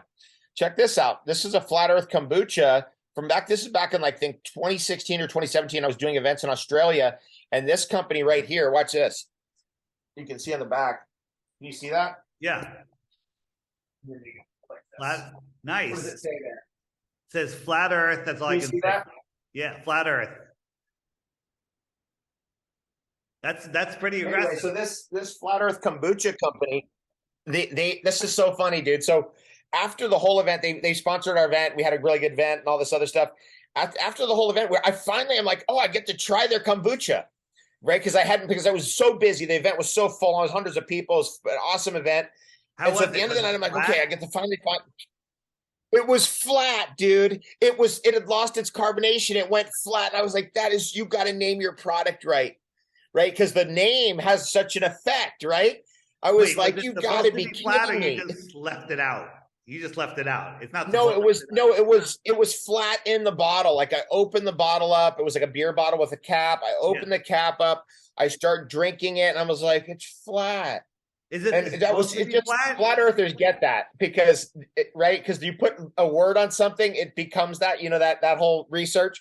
Yeah. And I was like, that is so funny, man. That is the funniest thing ever. There is a cosmic giggle that runs right through the flat earth. It's the funniest thing ever of all time. I mean, everyone thinks they're on a globe spinning around at 66,600 miles per hour, going through a universe at trillions of miles per hour, and all this other nonsense that they're pushing out on us. And Dave, are they and are, it, are they it's local so or funny. do they sell over the internet? No, it's a local company in Australia. I don't even know if they're still in business. Flat Okay. Earth, I think they were in. I think I want to say Sydney. I don't think Because Melbourne. I think it was Sydney. so They Dave, were in Sydney. on the app, if you click the shopping cart button, up come all sorts of different flat earth related taking a second to load here. Oh, there's Epic Cash right there. Yeah, Epic yeah. right there. So Awesome. yeah, so anything that's run by flat earthers, that's flat earth related, people selling things. Here's Jaren's hats up here. Here's my Uh t-shirt. huh. Here's flat earth, this flat earth organic juice. If you have a quality flat earth product that you can sell over the internet, send me a link, tell me your story. I'll put you on here for free. Okay. And then you have access to 300,000 people, right? Okay, Instantaneously. we should strike a deal because my not only is my company should be on there, but my company is entirely run by flat earthers. Every single person in my company is flat. Just I just need a what landing page you want to go to, and I need a YouTube size orientation description. Like, because if I click on Jaren's, up So pops. you need a JPEG. I just need two graphics for you. And again, Okay. it's not the app. I have like crappy Wi-Fi here. When you click on it, a bigger picture opens up that fills the whole screen that has a more detailed description than the thumbnail. And then whatever link, give me those three things, and I'll put you right on there. Can it be a video or it has to be an image? No, just an image for now. But the link could go to a video, and then the video Okay. can have Okay. the link to your website if that's what you want. The link can go to whatever you want, right? So Okay, I'm gonna put Camille in touch with you, and then we'll sort it out. That's fantastic. That's great. Thank you. yeah, Because and here's the thing, Dave. I do not do this for the money. I do this for the love, right? And this is I keep wanting to tell you, and I keep forgetting.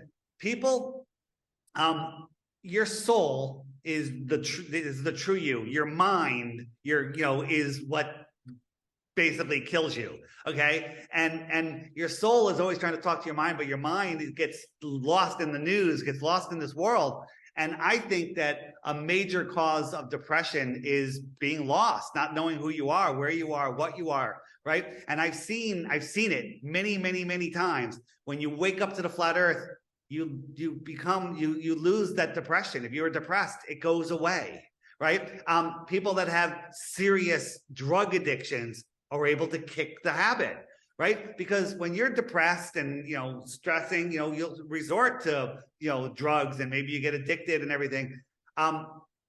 I've seen it cure people from this depression. I think depression, boredom, these are constructs of the helio-sinister satanic trick they call the globe. yeah, exactly. Well, they're constructs of the scientism, right? Because the heliocentrism and the globes and all the fake spaced out program and all the other crap is all part of the scientism religion.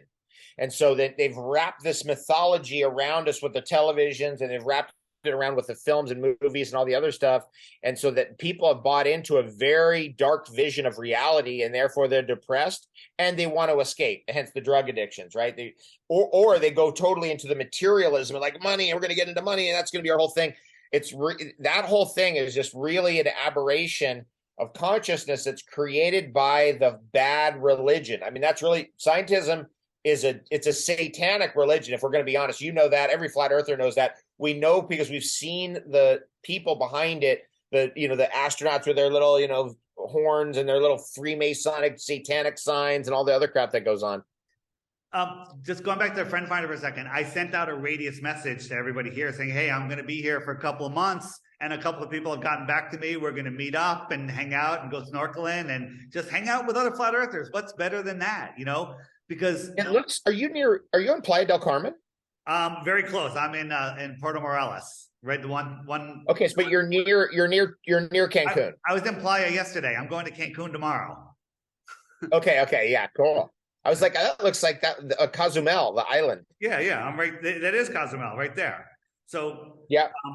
it's fun to see the dots growing down here. But if you click right up here, this is the referral link. So anyone that a lot of people don't know about this, go there. And you'll have a random number here. Change it. There's a little editing pencil. You can change it once, up to 7 characters, and you could put, I don't know, avocado, whatever, and that's your referral code. And then whenever you tell somebody about the app, when you load the app, the first thing it says, do you have a referral code? Yes or no, right?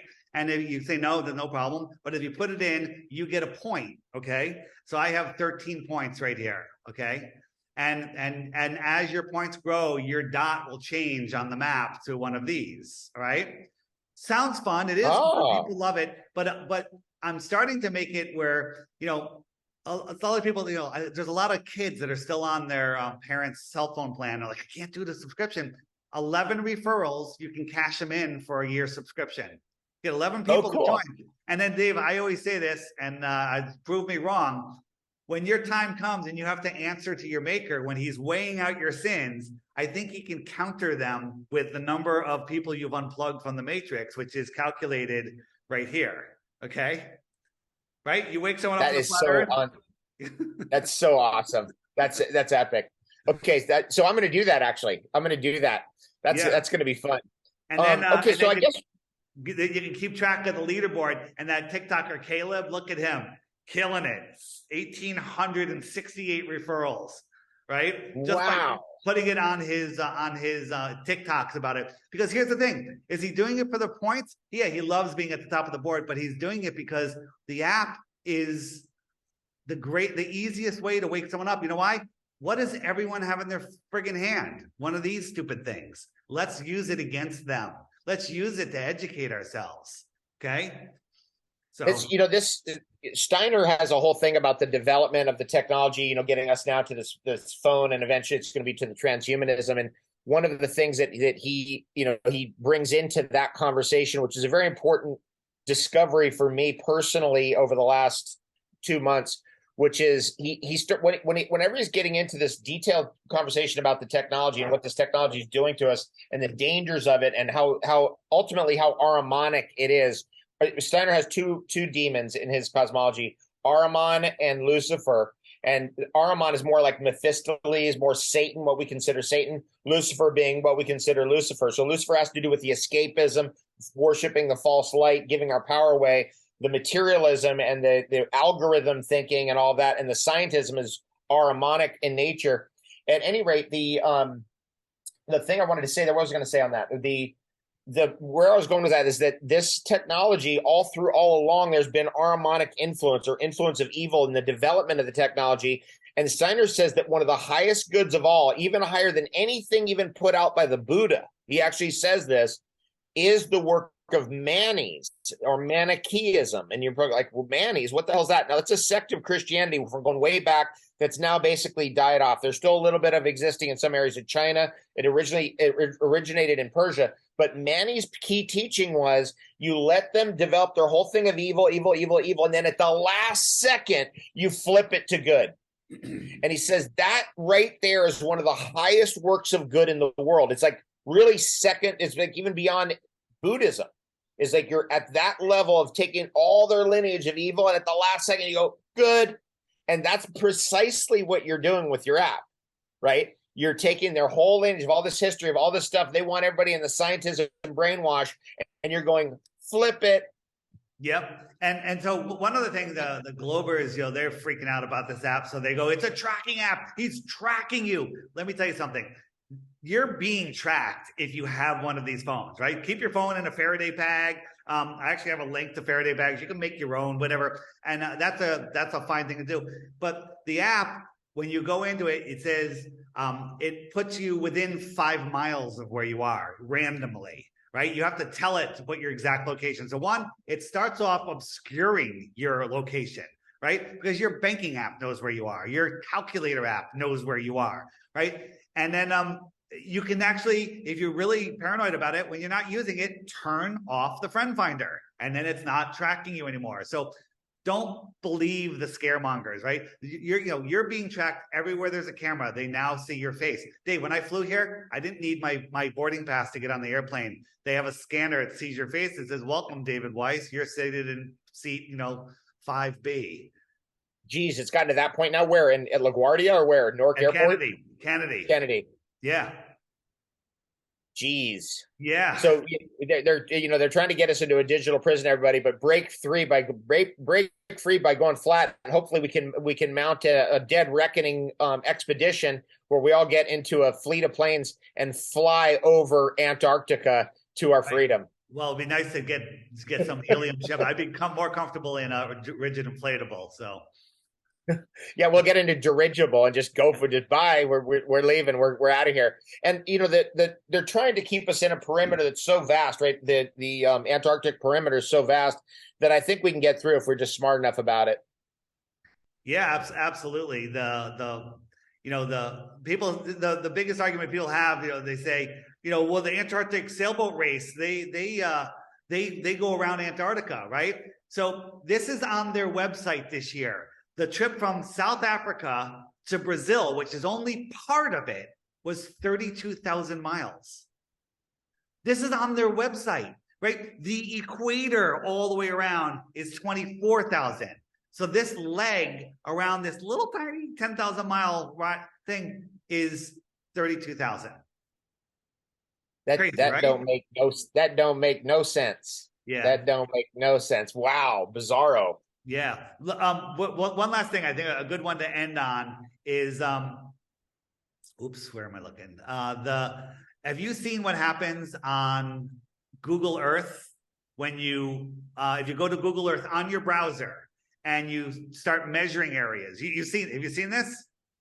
So you take out the measuring tool and say, okay, I'm going to measure the United States. So I'll draw a line around the United States and close it, and bam, it tells you the square miles. Okay, cool. Right. So let's go down. We'll go to the south, and let's try Australia.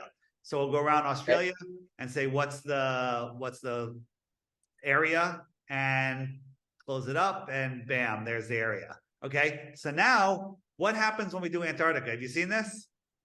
No. So when we go around Antarctica, it should just tell us the square miles. Watch this, Dave. Whoa.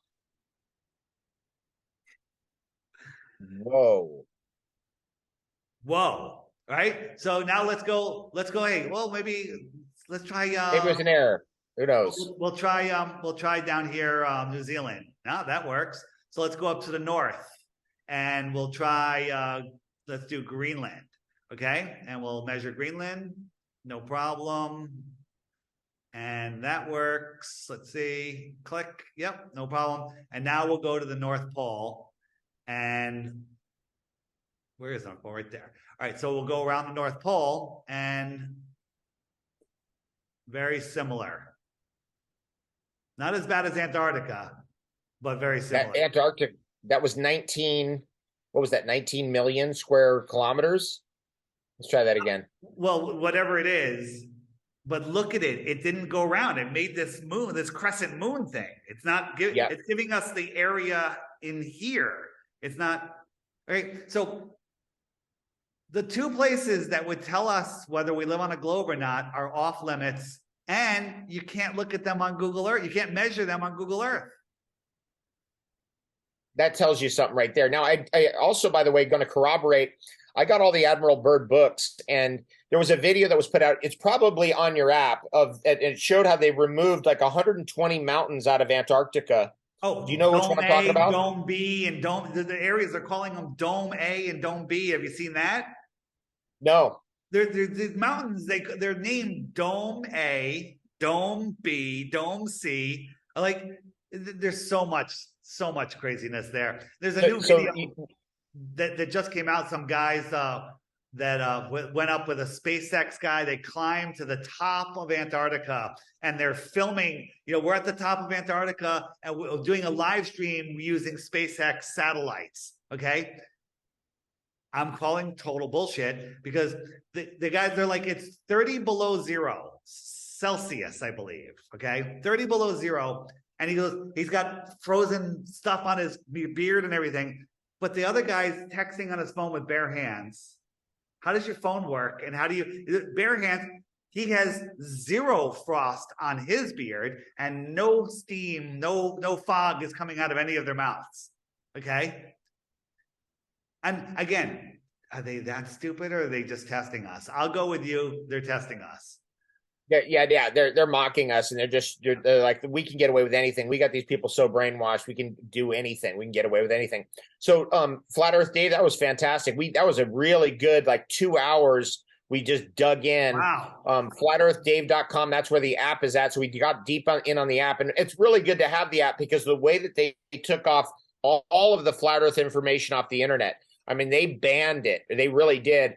They shadow banned it. They banned it. They censored it. They blocked it. Now, if there was no truth in any of it, why would they do any of that? Why would they just be like, oh, these guys are idiots. We'll just let that go out there. But, at the very top, they don't want anybody questioning their religion, which is scientism. They want everybody in their satanic control. They want everybody under their thumb of thinking. And when you get to your app, you're outside of their control and you're outside of their thinking. I'll get this out there on Telegram and various different platforms. So I'm going to put that out there. And then I imagine it's also going to go up on your app as well. So that'll be cool. So I'll alert everybody with your app that it's on there. Dave, you going to put it on your YouTube channel? I will. Nope. I don't use YouTube. After ThemeTube deleted me and took everything off, 10 years of work with no strikes or warnings or anything, just one day deleted my channel, wiped me out. I still have a small YouTube presence, but I don't really put anything on it. I'll put it on BitChute. I'll put it on Telegram. I'll put it on probably on Rumble. I have a Rumble channel, and then we'll take it from. And of course, I'll promote it on Twitter, etc. Yeah, and no problem. Right now, the playlists are our YouTube playlists, but I've got everything backed up on several platforms. So when I pull the plug on YouTube, we're ready to have everything going right there. So on the app, I'll just put the link to the YouTube that's on my channel, if that's cool with you. Okay, yeah, that's fine. That's fine for me. With my channel, it's like I'm so that after you get deleted after 10 years of work with no strikes or warnings or letters or anything, it's like, we deleted your channel. There's no way that you're going to be able to refute it. We'll accept no letters of you trying to get your channel back or something like that's what they sent to me. And I was like, man, these people are. What's that? Did you tell some truth, David? Bad. Oh boy. Man, I mean, what they want. They want everybody on their scientism, which means you're going to get injected with their mystery chemicals. You're going to take their deadly pills. You're going to go to get the cut, burn, poison, inject therapies that they have. And they're going to be retiring you early with their sterility strategies. Let's just put it that way. Yes. And get you off the earth here real quickly so that this earth can belong to just Ahriman and Lucifer themselves. And that we'll be stuck in this eighth sphere of escapism and materialism forever. That's what they want. So we're breaking out. We're breaking free of the Matrix. We're flying a dead reckoning over Antarctica. Dave, this was a fantastic conversation. You're one of the top people I would like to have this conversation with because you're one of the first really influential videos that got me going. So here we are. We did it. We did it. Fantastic. Thanks, bro. Okay. So with that, thanks, everybody. I'm David Avacado Wolfe. This is David Weiss, and we are Flat AF.